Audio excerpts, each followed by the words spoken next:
nang ma-inlove ako sa'yo. Kala ko'y pag-ibig mo ay tunay, pero hindi nagtagal, lumabas din ang tunay na kulay. Ang iyong kilay mapagmataas at lagi namimintas, pero sarili kong... Verjetno ni veliko ljudi, ki bi si za cilj potovanja izbrali smetišče. Še manj je takih, ki bi o tem napisali obsežno knjigo. Knjigo, ki bi bila svojevrsten potopis, pa tudi osebni dnevnik, reportaža in celo ljubezenski roman hkrati. A prav vse to v sebi združuje knjiga Ujeti v raju, v kateri je španski avtor Pachi Irursung z obilico humorja, samoironije, pronicljivosti in empatičnosti opisal svoje pretresljivo popotovanje po smetiščih v Manili in Papui Novi Gvineji.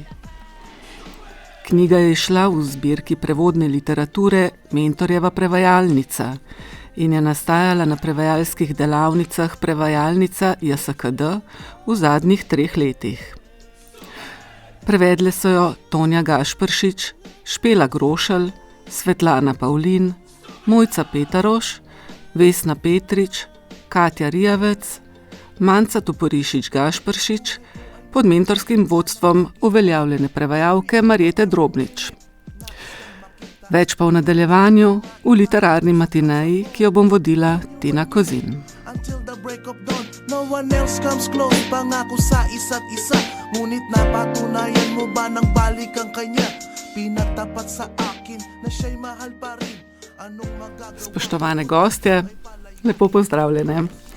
Spoštovani poslušalci, tudi vam lep pozdrav v tokratni oddaji Literarna matineja, ki pa se ne bo posvečala zgolj knjigi Ujeti v raju, temveč tudi samemu projektu, v okviru katerega je knjiga nastala.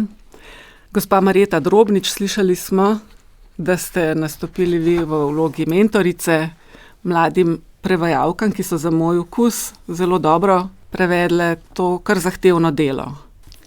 Tako je, jaz sem bila mentorica, kot sem že dolga leta na prevajalskih delavnicah v Piranu, ki poteka v organizaciji Javnega sklada za kulturne dejavnosti in pod vodstvom vodje literarne dejavnosti na JSKD-ju, to je Barbara Rigler. V vsem tem času je v okviru španskih prevajalskih delavnic JSKD objavil 3 dela in zadnje delo, ki so ga prevajalke prevedle, je prav Ujeti v raju španskega avtorja Pachija Irursuna. Pri tem je sodelovalo 7 prevajalk, jaz sem pa nastopala pač v vlogi mentorice. Kako potekajo recimo taki projekti, kako sploh pride do izbora knjig? Gre tudi za prvo knjižno prevedeno delo Pachija Irursuna pri nas. Tako je, to je njegovo prvo delo v slovenščini, tudi ni avtor, ki bi bil zelo prevajan, v Španiji je znan avtor, drugod pa v Franciji ima v francoščino tudi prav tako preveden ta potopis. Drugače pa ponavadi se za take projekte izbirajo knjige, ki so predvsem komunikativne, sveže, velikokrat gre za v državah nacionalno uveljavljene avtorje, niso pa tako znani zunaj, je pa predvsem to stvar dogovora oziroma izbire iz mentorjevega nabora del, ki jih ponavadi predstavi na prevajalnici. Potem pa tudi tukaj upoštevam predvsem, kakšen je odziv. Najprej prevajalcev na delavnicah, prvih poslušalcev, potem na predstavitvah na delavnicah in tudi, ne smemo pozabiti na JSKD, ki je pač naš partner in ki nam omogoča, da se s temi, ki so prvi prevodi, da se predstavljamo. To je JSKD in je odvisno vedno tudi malo od dolžine, števila prevajalk in tako naprej. Tako da. Zdaj se bom pa obrnila tudi, ko sem vam. Tako bom še povedala, da 2 izmed prevajalk nista navzoči, ker se zaradi drugih obveznosti nista utegnili udeležiti tega pogovora.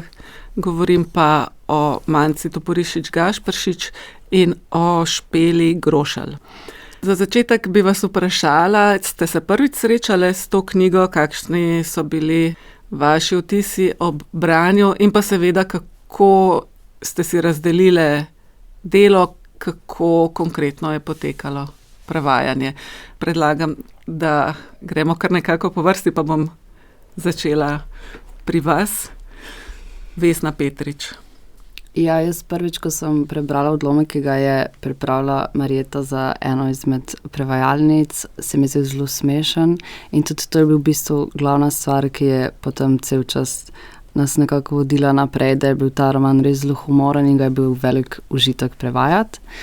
In zame je bilo to prvo srečanje tako s tem romanom kot tudi s tem avtorjem in sem v bistvu, se mi zdelo, da sem imela srečo, da smo v bistvu se lahko spoznali z njim. Vem pa, da so ga v prejšnjih prevajalnicah že prevajali neke druge njegove odlomke. Ne vem, kdo bo zdaj povedal to za delitev. Ja, v bistvu smo prvič Svetlana? na prevajalnici leta 2021, ki smo se jo udeležili Katja in Svetlana, smo prevajali oziroma poglavje Adijo pajatas adijo, ki je nekako proti koncu prvega dela knjige. Takrat sem se tudi prvič srečala s tem avtorjem in s to knjigo in moram reči, da smo se imeli zelo fajn med prevajanjem in da nam je obema s Katjo bilo delo zelo všeč, tako da potem 2 leti kasneje, ko je Marita sporočila, da so se pri JSKD odločili, da bodo izdali celo knjigo, sva seveda z veseljem sprejeli ta izziv, da bi sodelovali pri prevodu. Potem so pa na prevajalnicah 2023-2024 so ostale kolegice se ukvarjale še z nekaj poglavji, kar je pa ostalo, je pa potem Marita razdelila na približno enake dele, nekih 30 strani na eno prevajalko, tako da potem je vsaka prevedla svoj del, si najprej izmenjala s kolegico v paru, pregledala, napisala pripombe in poslala in potem tudi dobila pripombe od kolegice nazaj. To smo upoštevali te komentarje in poslali svoj del Marjeti, ki je spet dodala svoje komentarje. Na koncu smo pa v bistvu vse skupaj združili v en dokument, tako da smo lahko vsaka od vseh prevajalk prebrali in tudi še komentirali, uredili, spreminjali, nekako poenotili določene stvari. Katja, bi še kaj dodali to? Ja, mogoče, da meni je bilo to delo tako zelo všeč, da sem se potem odločila za seminarsko nalogo, ko sem pač opravljala izmenjavo v Madridu na Universidade Complutense in sem pač to delo predstavila tudi pač Špancem, ki ga v bistvu niso poznali, ne, na univerzi, tako da se mi zdi to zelo zanimivo in sem takrat malo bolj podrobno analizirala to delo. Bomo o tem morda še kaj rekli tudi v nadaljevanju, ko bomo spregovorili o knjigi. Gospa Tonja? Jaz Pačija osebno nisem poznala. Spoznala sem ga letos in je krasna oseba, moram reči. Kot tudi njegova soproga smo se kar lepo pogovarjali. Kako sem prišla na prevajalnico?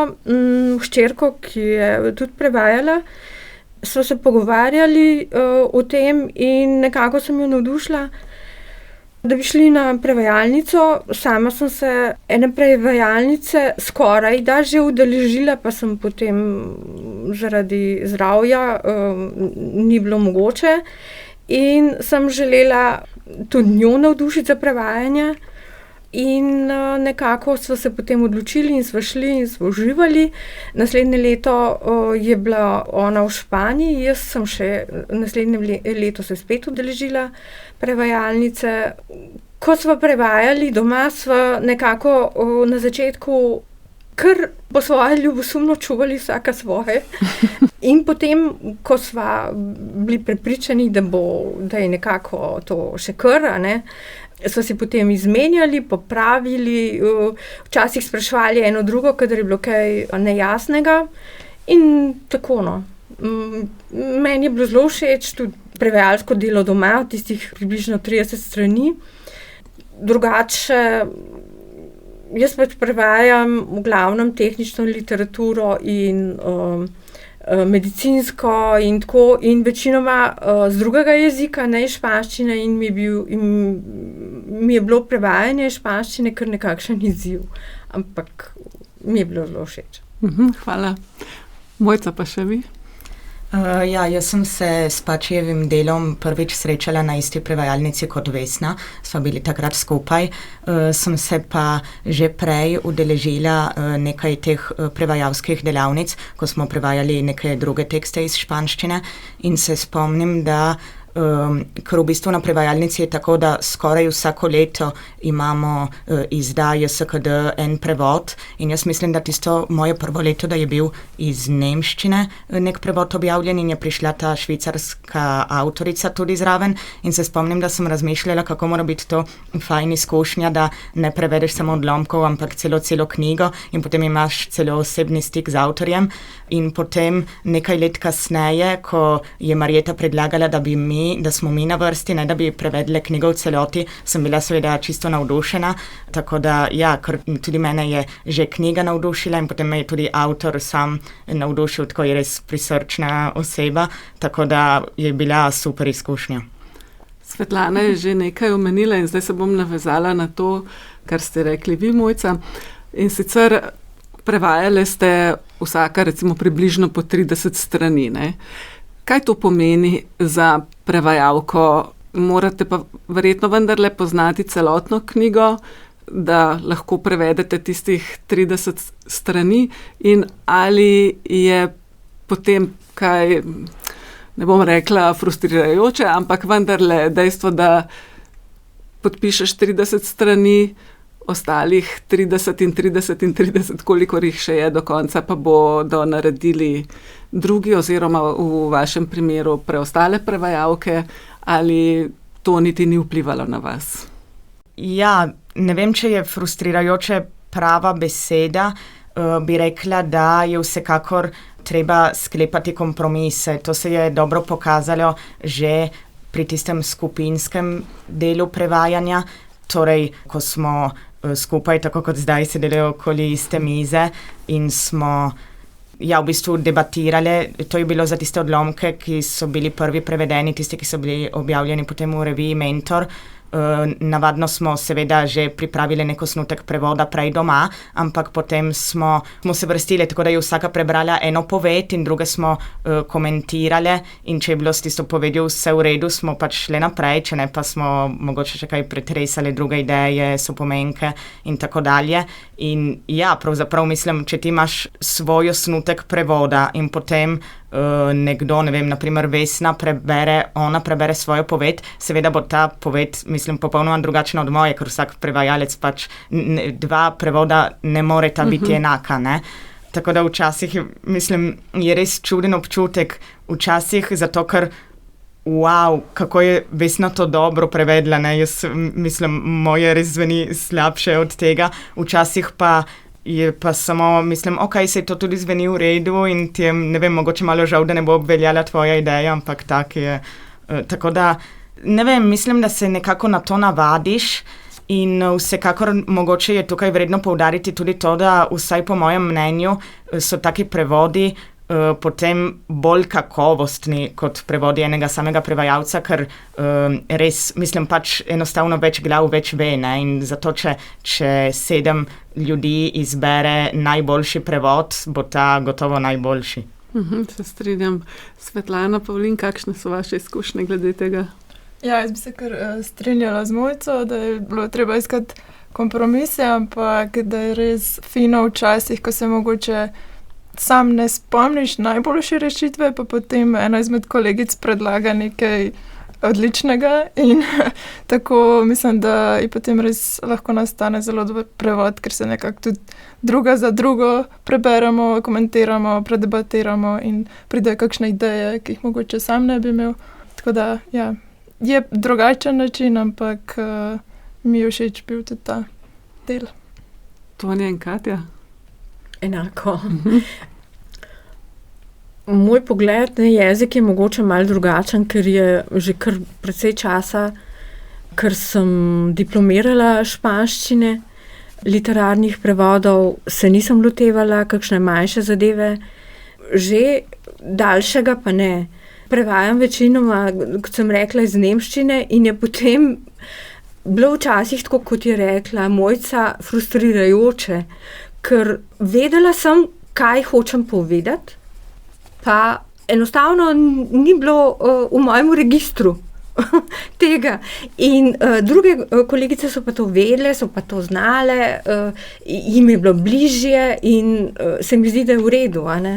Da se prevodi, ideje o prevodu dopolnjujejo. In potem se res včasih uspe, včasih pa tudi ne, se potem na koncu izbere nekaj, kar se večina strinja, da je najboljše. Se mi zdi, da je to zelo dober način in ne samo to, ne samo dober način prevoda, ampak dober način učenja. Ker praktično vsak prevod pomeni učenje.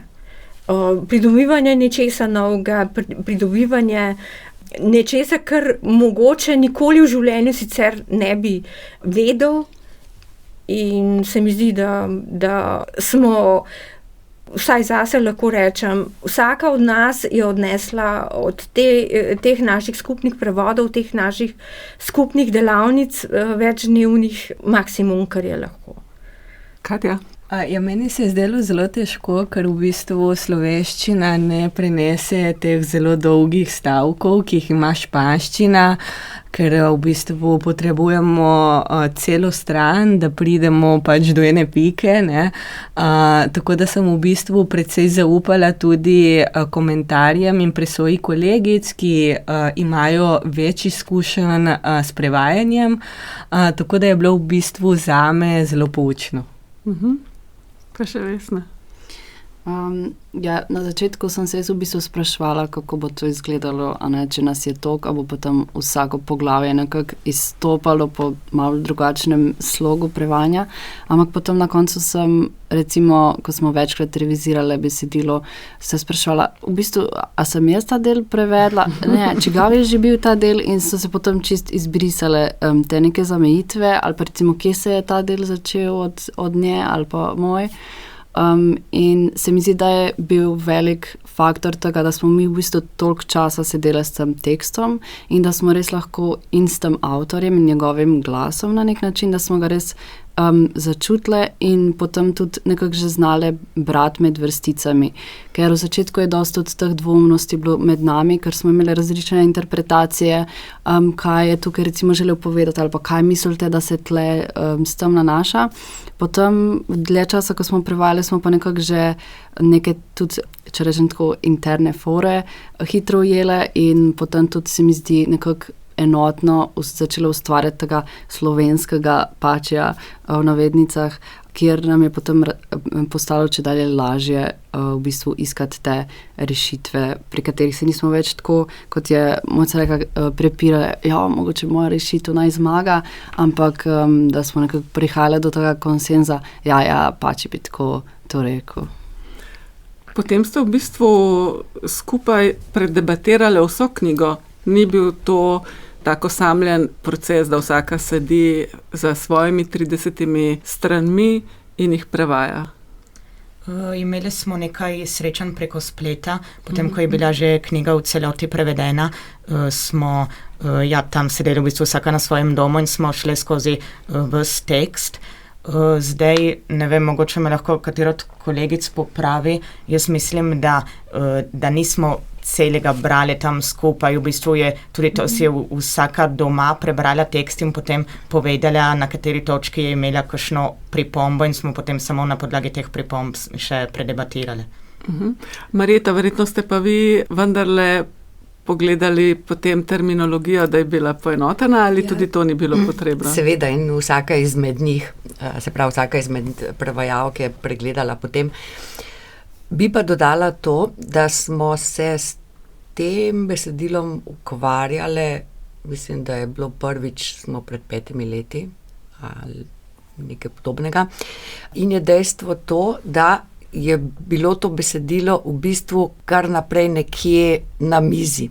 Se pravi, pri prevajalkah na delavnicah smo predebatirali slog, smo predebatirali o tem, kar je prej Vesna povedala, na kaj se navezuje, na kaj bi se lahko navezoval, kje so tisti humorni elementi, ironija, ki je vpleta noter, pač o njegovem slogu. Mestoma smo ugotovili, da je poetičen, mestoma humoren, ironičen, mestoma uporablja pogovorne izraze. V bistvu na prevajalnicah so prevajalke dobile to orodje, s katerim so lahko potem besedilo prevajale. Tudi potem same, vsaka posamezna. Vse se verjetno bolj ali manj vsaj približno spoznate na špansko kulturo. Filipini, Manila in Papua Nova Gvineja, to so precej oddaljeni kraji. Res je sicer, da je bila Španija, je imela v Manili svojo kolonialno prestolnico, mislim, da več kot 300 let in je verjetno to pustilo tam določen pečat. Po drugi strani pa se Pači Irursun v tem svojem delu ukvarja z precej nevidnimi oziroma hote prikritimi dejstvi tega njihovega sveta.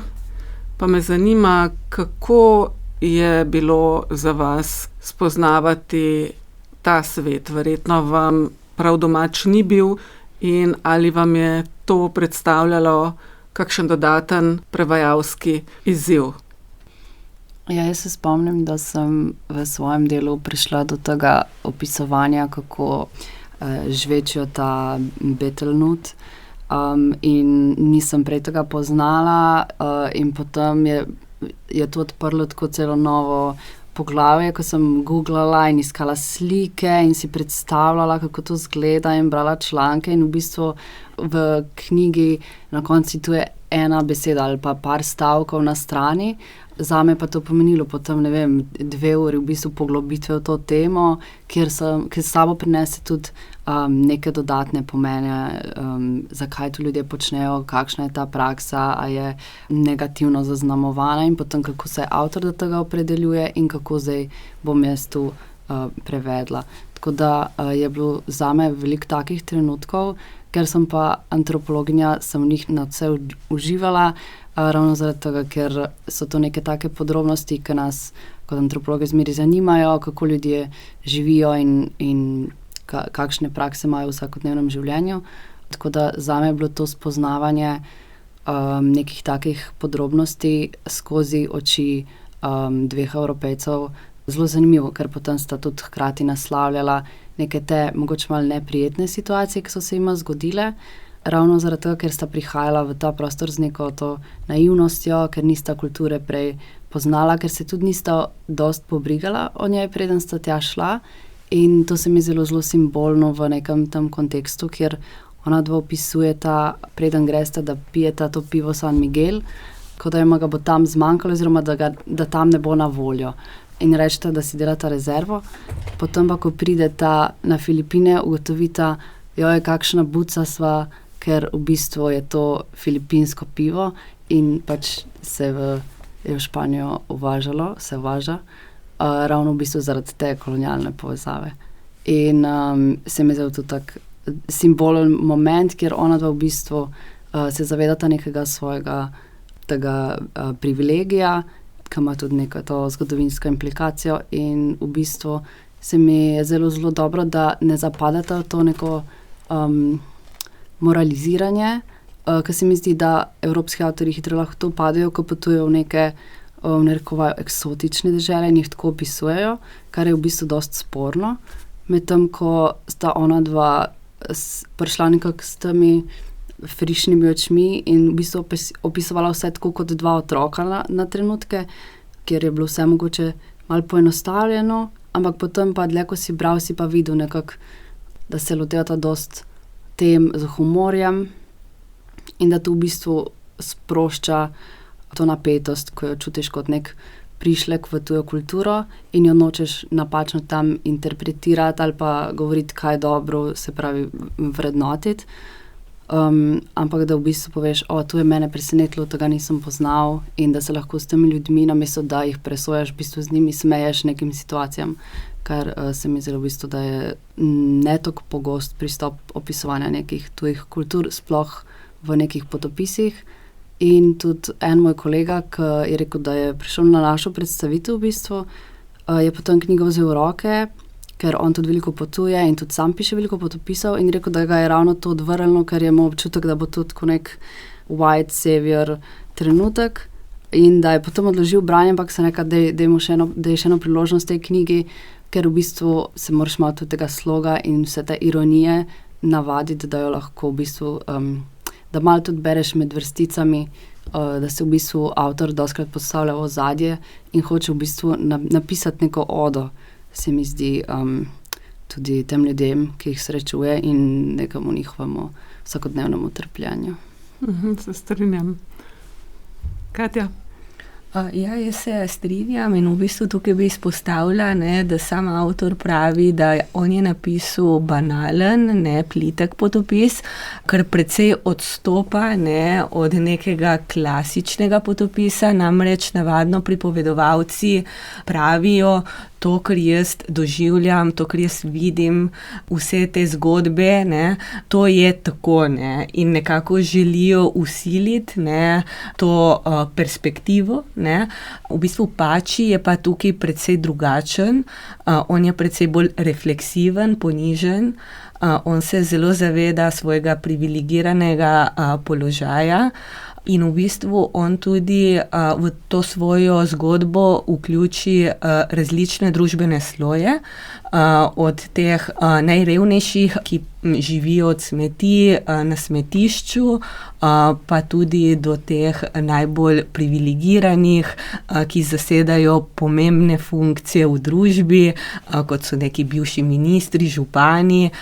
Meni se je posebno zanimiv zdaj odlomek, v katerem opisuje v bistvu hodnik županove pisarne, na katerem so razstavljene fotografije župana na nekih pomembnih slovesnostih. On ponosno pozira, potem pa ju sprejme njegov namestnik, župan je seveda prezaseden in ima reče, da lahko fotografirata pa jatas, ampak tako, da se ne vidi smeti. In meni se zdi zelo zanimivo, kako v bistvu Pači problematizira to prikazovanje revščine, največje bede.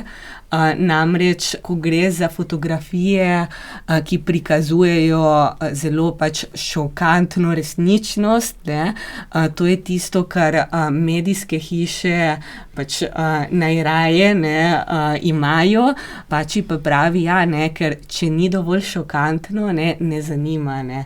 Tako da v bistvu povabi bralca k refleksiji. Tonja? V knjigi, ko sem jo prebirala, zdaj jo prebiram, mislim, da drugič, tretjič, sem kar nekaj časa razmišljala in se zavedla, ko gledamo na svet s svojimi očmi, v tem primeru sta Pači in Josean gledala na ljudi okrog sebe skozi dostikrat kolonialne oči. Se pravi, sama sta imela nezavedno v sebi tisto veličino svoje države, Španije, kako je kot kolonialna velesila osvajala, prihajala k ljudem in prinašala dobrote, ne vem kaj, novosti, jih na nek način iz primitivnih ljudstev delala kultivirane, civilizirane, v resnici pa so jim škodovali, jim niso prinašali samo blagodati, dobrih stvari, ampak so precejkrat ljudem naredili krivico s tem, ko so jih hoteli spreminjati. In to se dogaja na žalost še danes. In zakaj me je knjiga tako zelo pretresla? zato, ker se zavedam, da živimo v takšnem svetu, ko smo vsi po malem kolonialisti. In dostikrat gledamo na svet, ki je popolnoma drugačen od tega, v katerem živimo, s svojimi očmi in ne z očmi prebivalcev. In ne razmišljamo o tem, da včasih, ko želimo narediti dobro, naredimo ne tako dobro. In da marsikdaj tudi škodujemo. In se mi zdi, da je včasih treba biti, iti iz tiste svoje vloge kolonialista in se nekoliko ponižati in razmišljati o tem, kako sprejemamo druge kulture, druge ljudi in ne skozi svoje oči prenašati na druge svoje poglede, svojo sebičnost, svoj idealen svet. Za njih morda ni tako zelo idealen. In to mi je pri Pačiju najbolj všeč, da človeka vrže iz tistega okolja domačega, v katerem nam je vse vemo, vse poznamo in tako. In to svoje vedenje, znanje prenašamo drugam, ne glede na to, ali to želijo sploh od nas, ali nas želijo samo sprejeti. In smo včasih nekoliko v takem položaju, da bi mogoče bilo boljše, da pustimo njih, da prepovedujejo, ne mi. In se mi zdi, da je Pačiju to sicer s njegovimi besedami kar uspelo, da je ljudi iz teh krajev, ki jih je obiskal, znal predstaviti na tak način, da so nam, ne vem, pred nami, da jih spoznavamo. Mogoče bi morali brati in razmišljati več o tem, kot pa o tem, kdo smo, kaj smo. Mogoče je bolj pomembno danes, da razmišljamo tudi o drugih. Kaj so oni, kakšna so njihova hotenja, kakšna so njihova prizadevanja, kakšno je njihovo okolje. Verjetno se vse strinjajo z mano, zato bom kar nehala, ker bi lahko o tem govorila kar vse. In tako, skratka. Svetlana? Jaz sem hotela dodati glede prevajanja, ker je res neka kultura, ki nam ni blizu, vsaj če še nismo potovali tja, in mislim, da še nobena ni. Tako da pri prevajanju je bilo nekaj, recimo, izrazov, kot so Haus Tambaran, ki smo potem prevedli kot Hiša duhov.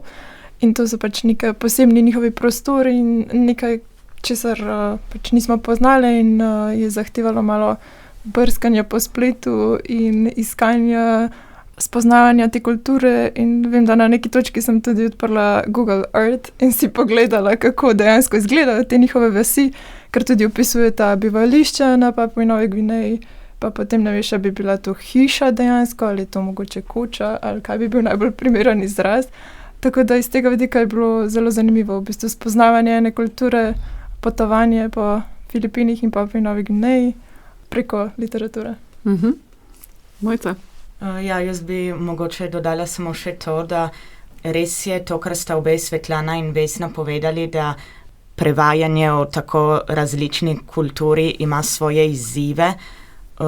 Je pa res, da nisem imela težav z razumevanjem te kulture, ker je res potopis napisan z zornega kota nekega Evropejca, ki gre tja in je tudi njemu bilo vse čisto novo, ker kot sam prizna, tudi on se ni kaj dosti pozanimal, preden je odpotoval v tiste kraje in potem je sproti vse odkrival. Tako da te avtor po mojem zelo lepo vodi skozi te neznane kraje, no, tako da z razumevanjem besedila in kulturnega konteksta nisem imela nobenih težav. Je pa res, da kadar ne bereš kot bralec, ampak kot prevajalec in moraš potem te stvari še prenesti v slovenščino, potem pa res to zahteva tudi kar nekaj googlanja in raziskovanja in ja, se moraš vprašati, kako bi to, kar je Pači predstavil v španščini, potem še prenesli na slovenščino. Bi rekle, da je prevajanje tega dela bilo tudi recimo etično odgovorno, glede na to, o kakšnih temah govori, kakšne teme odpira? Ja, jaz bi rekla vsekakor. Sploh zaradi tega, ker velike tematike, družbene razslojenosti in v bistvu neenakopravnosti med temi sloji, med katerimi se ona gibata. In v bistvu se tukaj zavedata, da ima velikokrat neke te povezave, ki jih ona dva dobita preko nekih kontaktov, odpirata neke svetove, dopuščata recimo, da sploh stopita na smetišče, kar je njun cilj že od vsega začetka.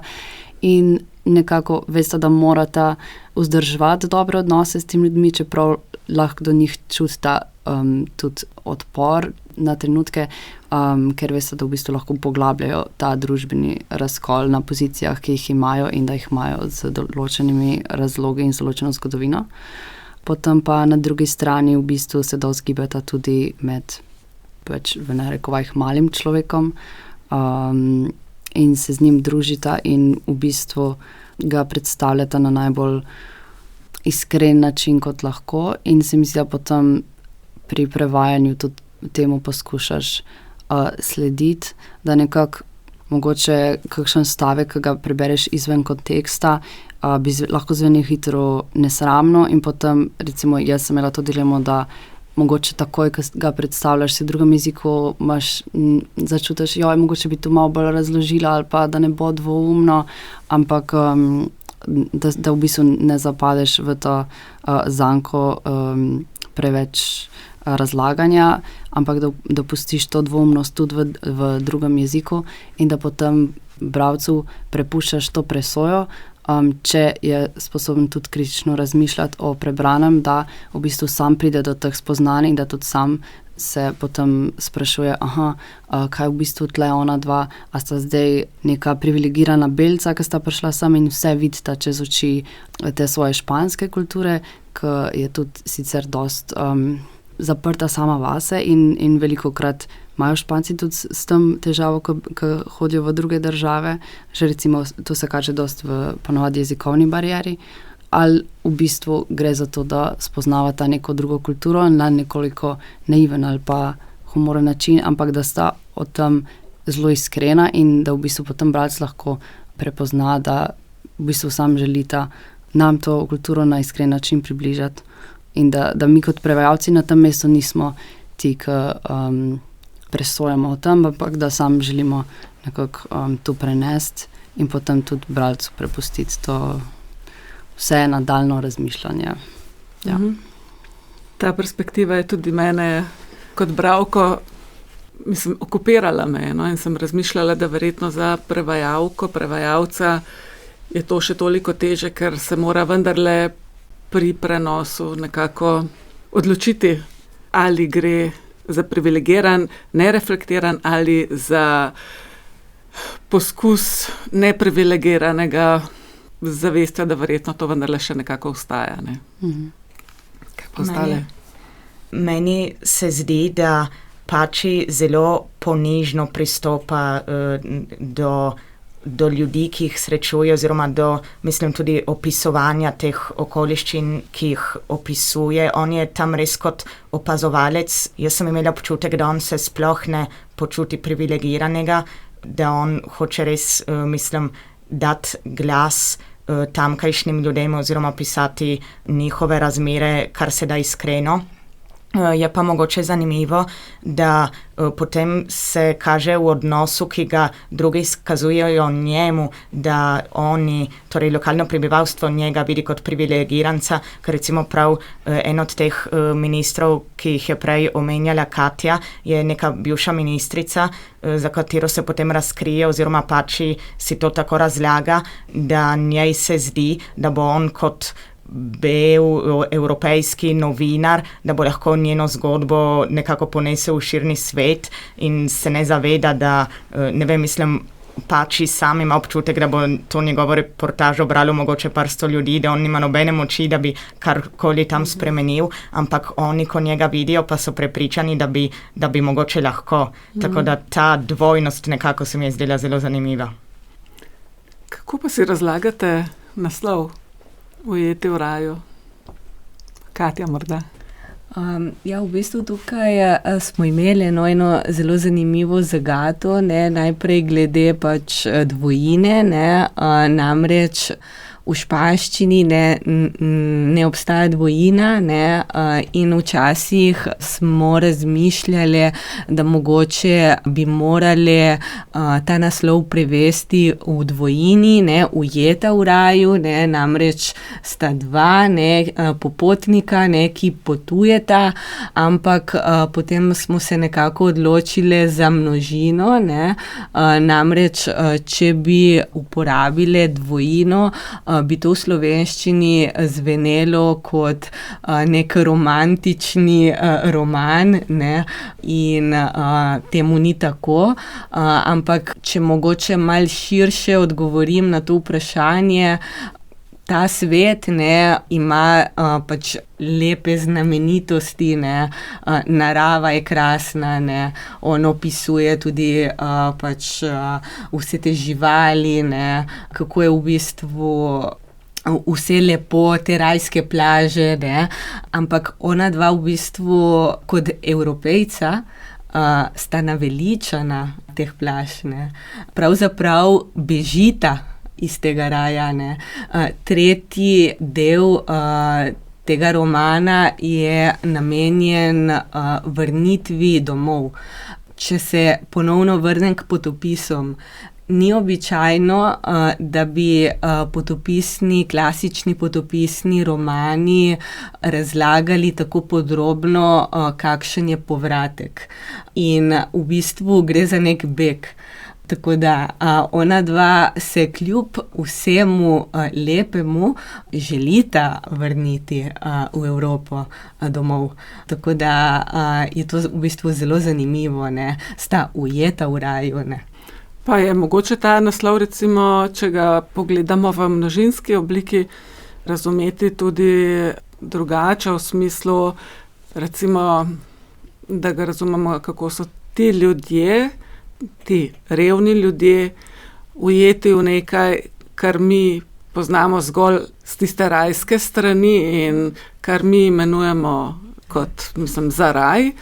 V bistvu pa je resničnost še lahko čisto drugačna in je ta raj tu ironičen, če ne že skoraj ciničen, v razmerju seveda ne do domačinov, ampak do zahodnih ljudi, in da govori tudi s tem o domačinih, ki so postali tudi zaradi kolonializma ujeti v neki nepredstavljivi bedi, da ne bom rekla v peklu, ker pač... Vsekakor, ker to je v bistvu perspektiva zahodnega sveta, Ja. Tako da mi vidimo te rajske plaže kot raj, ampak njihova vsakdanjost, je čisto drugačna od neke predstave, ki jo imamo o tem raju, Tako da je v bistvu tudi zato naslov v množini ujeti v raju, nista samo ona dva ujeta v raju, ampak tudi vsi, ki tam živijo, ampak vedno z naše perspektive, ker to je perspektiva vedno Evropejca, kot on pravi, nikoli ne bo popotnik z visa kartico opisal, kaj lahko občuti človek, ki živi na smetišču, tako da se vedno vrnemo znova k isti temi.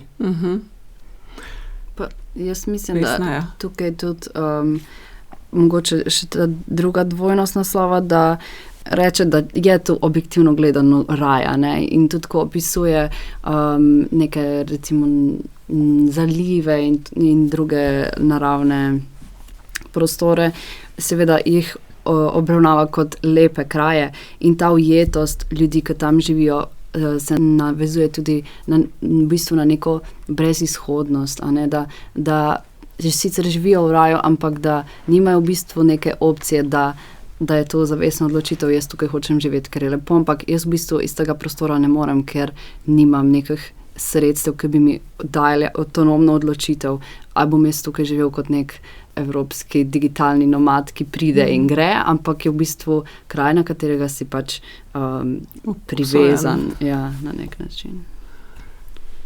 Ker smo že zelo dolge, bom zdaj se na hitro vrnila samo še k začetku, k moji napovedi. Podložena je z glasbo, ki ni naključna, katera bo povedala, za kakšno glasbo gre.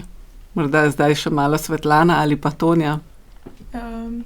Ja, torej na Filipinih so zelo priljubljene karaoke in seveda je tudi Pačija so peljali na karaoke in on načeloma ni ravno dober pevec, ampak na eni točki se je pa vseeno opogumil oziroma so ga malo prisilili in je pel to pesem, ki je bila takrat zelo popularna in to je ta, ki smo jo slišali na začetku. Hvala, Svetlana. Marjeta, kako ste zadovoljni z romanom? Meni se zdi, kot sem že na začetku poudarila. Jaz kot mentorica sem zelo, zelo ponosna. Prevajalke so super opravile svoje delo in mislim, da ima zdaj že vsaka tudi svoj prevajalski projekt oziroma tudi druge projekte. Med tem so nekatere zelo odrasle, ker je že minilo že toliko časa. Tako da ja, nekako je bilo eno obdobje, med katerim smo pač odrasli še malo bolj vsi skupaj, ne? In moram še to povedati, da kot mentorica, da se tudi jaz sama vedno znova kaj novega naučim od svojih prevajalk in da je to, da v bistvu sem zelo hvaležna, da to lahko opravljam. Očitno ste jim zelo zaupali že v samem začetku, kajti izbrali ste zelo zahtevno delo. Tako je, to je bilo v bistvu tudi, je bila tema dogovora z JSKD-jem, ker je tudi delo je precej obširno, no? Zato in je terjalo veliko časa. Spoštovane gostje, vsem se zelo lepo zahvaljujem za vaš obisk. Čestitam vam za prevod romana Ujeti v raju in seveda želim vsem veliko sreče še na nadaljnji prevajalski poti. Spoštovani poslušalci, vam se zahvaljujem za pozornost, ki ste jo namenili današnji oddaji. V njej smo predstavili knjigo španskega avtorja Pačija Irursuna Ujeti v raju. Knjiga je izšla pri JSKD, slovenski prevod knjige pa so podpisale prevajalke Tonja Gašperšič, Špela Grošelj, Svetlana Pavlin, Mojca Petaroš, Vesna Petrič, Katja Rijavec in Manca Toporišič Gašperšič. Delale so pod mentorskim vodstvom Marjete Drobnič. Danes smo tudi vse razen Špele Grošelj in Mance Toporišič Gašperšič gostili v našem studiu. Z njimi sem se pogovarjala Tina Kozin, za tehnični del oddaje pa je skrbel Vito Plavčak.